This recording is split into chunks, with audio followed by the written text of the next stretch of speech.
Muito bom dia, seja bem-vindo ao nosso Reflexão e Vida dessa sexta-feira. Estamos finalizando mais uma semana e estamos aqui para compartilhar a poderosa e preciosa Palavra de Deus, essa palavra que é viva e eficaz e mais cortante do que qualquer espada de dois gumes, capaz de penetrar a divisão entre alma e espírito, juntas e medulas, e discernir os pensamentos e intenções do coração. E nessa sexta-feira eu quero mais uma vez trazer uma mensagem de fé e esperança para o seu coração. Mas antes de começar a nossa reflexão, eu quero convidar você que ainda não está inscrito a se inscrever aqui no nosso canal, a ativar o sininho das notificações, a curtir esse vídeo e também a compartilhar esse link nas suas redes sociais com o maior número de pessoas que você puder, para que nós possamos chegar a um maior número de pessoas possível, tá bom? Esses são os nossos recados de hoje e nós vamos agora para a nossa reflexão do dia. Hoje nós vamos refletir sobre a vaidade da vida a partir do Salmo de número 39. Salmo de número 39. Eu vou ler, depois eu vou destacar alguns versículos aqui no início deste salmo. Eu disse comigo mesmo: guardarei os meus caminhos para não pecar com a língua, porém mordaça a minha boca, enquanto os ímpios estiverem na minha presença. Emudeci em silêncio, calei a respeito do bem, e a minha dor se agravou. O coração me ardia no peito enquanto eu meditava, um fogo se acendeu dentro de mim. Então eu disse em alta voz: Senhor, dá-me a conhecer o meu fim e qual é a soma dos meus dias, para que eu reconheça a minha fragilidade.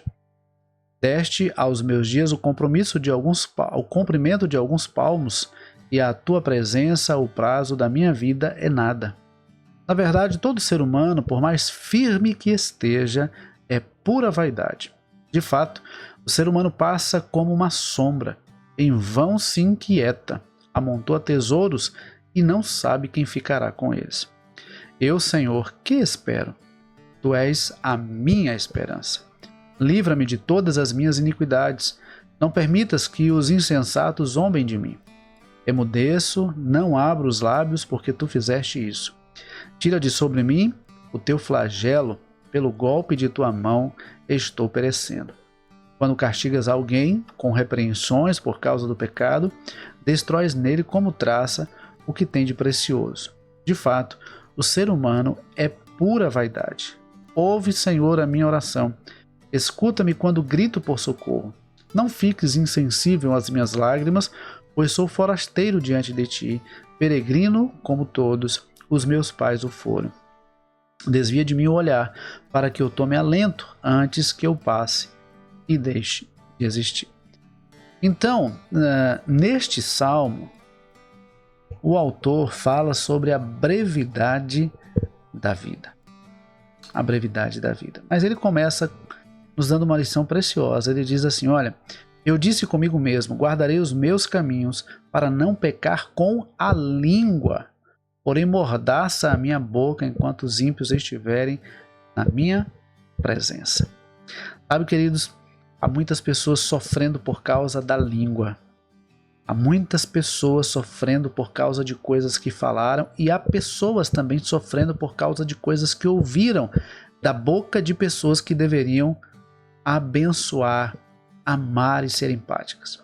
Então veja como nós precisamos ter cuidado com a maneira como nós utilizamos a nossa boca, a nossa língua, os nossos lábios. A nossa boca deve ser um instrumento de adoração ao Senhor e edificação de vidas. Nós não podemos nos permitir que a nossa boca seja utilizada para maldizer o outro, para questionar Deus ou para duvidar da existência ou do cuidado de Deus.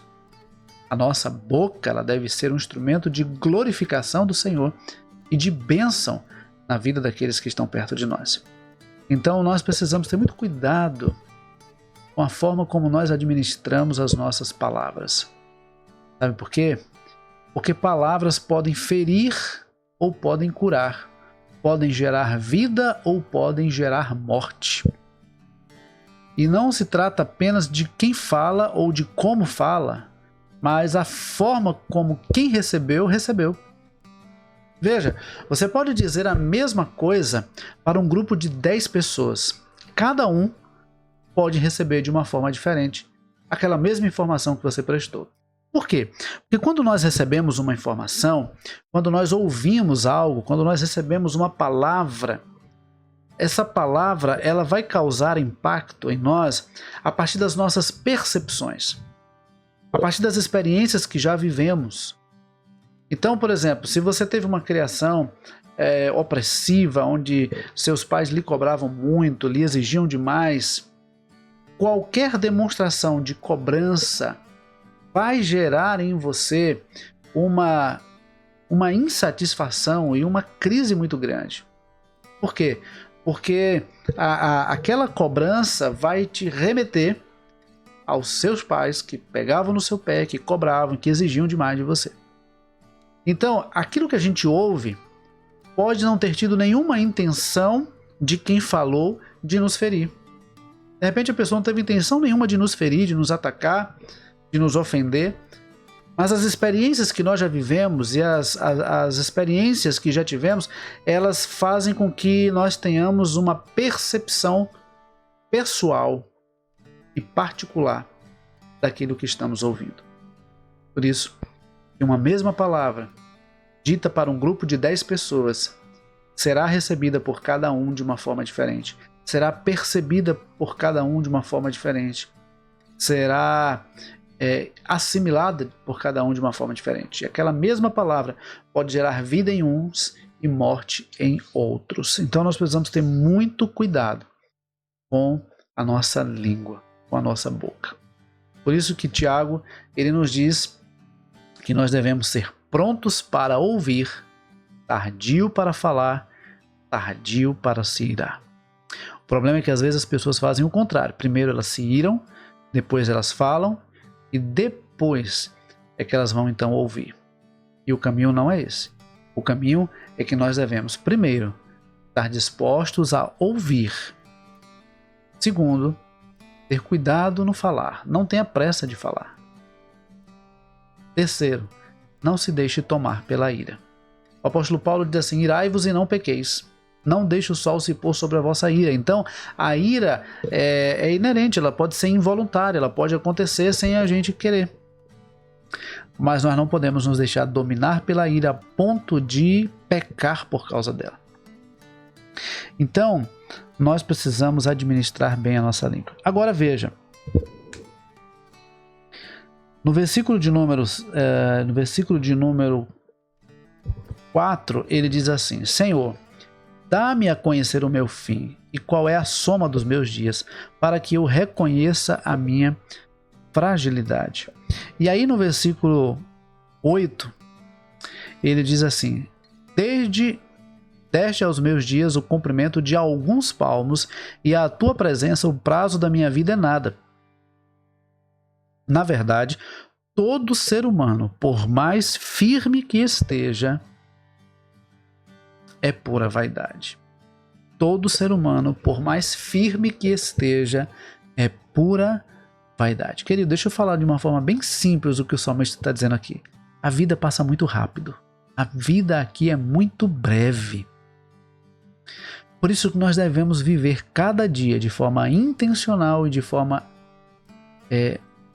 intensa e intencional. Tem que ter intencionalidade e intensidade. Veja que você já deve ter tido a experiência de estar conversando com alguém, daqui a pouco você vai embora e alguns instantes depois você recebe a notícia de que aquela pessoa morreu. E você diz assim: mas como pode? Eu conversei com ela nesse instante, conversei com ela agora há pouco, ela parecia estar bem. Pois é, ela parecia estar bem, mas não estava. Então a vida, ela é muito breve, a vida aqui é muito breve, passa muito rápido. De repente você está confiando na sua saúde, dizendo assim: olha, eu sou uma pessoa saudável, eu pratico esportes, eu sou uma pessoa ativa, eu vou viver muito tempo. Mas de repente, uma pessoa que até tem uma saúde um pouco mais fragilizada, vai viver mais tempo. Por quê? Porque não é sobre a questão de ter simplesmente saúde, mas é a qualidade de vida. Não é apenas uma questão de saúde física, tem a ver também com a questão de saúde emocional e espiritual. Então nós precisamos estar atentos para essa realidade. A vida aqui passa muito rápido. E isso é importante termos em mente, por quê? Porque se eu entendo que a vida passa muito rápido, eu tenho que viver de forma responsável, aproveitando cada oportunidade, entendendo que em algum momento eu vou partir daqui. Segundo, eu devo viver de tal forma que se alguém, seja um parente, seja um amigo, seja um conhecido, partir, eu não fico com nenhum sentimento de culpa por algo que eu fiz ou deixei de fazer com aquela pessoa. Nós não devemos dever nada a ninguém, somente o amor. Então, de repente você está precisando se reconciliar com alguém, pedir perdão ou liberar perdão a alguém, e você está deixando o tempo passar. Quanto tempo você acha que ainda tem de vida? Eu espero que você tenha muitos anos de vida. Mas a verdade é que nós não sabemos. Você pode ter 20, 30, 40, 50 anos de vida ainda, ou pode ter 50 minutos. Não é sobre idade. Não é sobre idade. Não, porque hoje você está vendo muitos jovens morrendo antes de alguns idosos. Certo? Então não é apenas o fator idade que influencia. Então ele diz, na verdade, todo ser humano, por mais firme que esteja, é pura vaidade. De fato, o ser humano passa como uma sombra. Em vão se inquieta, amontoa tesouros e não sabe quem ficará com eles. Olha, existem pessoas morrendo de trabalhar, juntando tesouros, inquieto o dia todo o tempo inquieto, querendo ganhar mais, querendo fazer mais, querendo conquistar mais. Só que essas pessoas não percebem o seguinte: a qualquer momento elas podem ser chamadas a prestar contas a Deus. A qualquer momento elas podem morrer. A qualquer momento elas podem morrer. E de repente aquela pessoa que está ali inquieta todo dia, trabalhando excessivamente, além das suas forças, além das suas necessidades, além das suas habilidades, muitas vezes, essa pessoa, a qualquer momento ela pode morrer e deixar tudo aquilo que conquistou. E deixa eu dizer uma coisa para você: pessoas que recebem herança dificilmente dão o valor que deveriam dar. Sabe por quê? Porque não foi suado, não precisou trabalhar, não houve esforço. Quando a gente faz uma coisa com muito esforço, quando a gente faz uma coisa que requer de nós muita energia, muita dedicação, quando a gente realiza, a gente sente paz. A gente sente paz. Então, o salmista diz assim no versículo 7: Eu, Senhor, que espero? Tu és a minha esperança. Livra-me de todas as minhas iniquidades. Quais são as suas iniquidades? Quais são os pecados que você tem alimentado? De repente um pecado de estimação, de repente algo que você tem guardado no seu coração e já deveria ter confessado ao Senhor. Não que o Senhor não sabe, Ele sabe. Mas de repente você está precisando confessar ao Senhor. Abrir o seu coração diante de Deus. Então ele diz: Eu, Senhor, que espero? Tu és a minha esperança. E eu pergunto para você nessa manhã: quem é a sua esperança? Quem é a sua esperança? Quem é a sua esperança? Se a sua esperança está no dinheiro, no poder, na fama, no sucesso, deixa eu dizer uma coisa para você: você está fadado à frustração. Você está fadado à frustração. Porque quem espera demais se decepciona com mais facilidade. De repente a pessoa cria tanta expectativa e as coisas acontecem tão diferente que ela se frustra. Então, nós precisamos reconhecer que a nossa esperança está no Senhor. Ele é o nosso auxílio quando estamos aflitos, quando estamos bem, quando alguma coisa precisa ser resolvida. Ele é o nosso refúgio.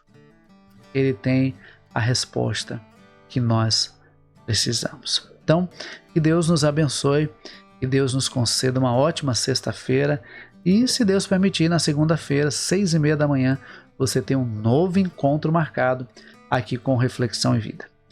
Deus te abençoe, Deus abençoe a sua casa, a sua família, os seus negócios, em nome de Jesus. E se o Senhor nos permitir, na segunda-feira nós estaremos aqui de volta, tá bom? Deus abençoe, um forte abraço. Vamos orar? Hoje é sexta-feira, hoje é dia de oração, né? Então vamos orar? Pai querido, muito obrigado. Obrigado, Senhor, por essa semana que se passou. Estamos aqui com o nosso coração agradecido por tudo quanto o Senhor tem feito em nossas vidas. E nessa manhã nós queremos apenas agradecer. Agradecer porque Tu és a nossa esperança, Tu és o nosso Deus, Tu és o nosso refúgio, a nossa fortaleza, o nosso socorro bem presente. Tu és o Deus que se importa verdadeiramente conosco. Muito obrigado, Senhor. Obrigado por cada pessoa que nessa manhã ouviu a Tua palavra ou que vai ouvir em outro horário também. Muito obrigado, Senhor, pelas portas que o Senhor tem aberto e pela oportunidade que o Senhor tem nos dado de compartilhar mensagens de fé e esperança a partir da Tua palavra. Oramos agradecidos ao Senhor em nome de Jesus.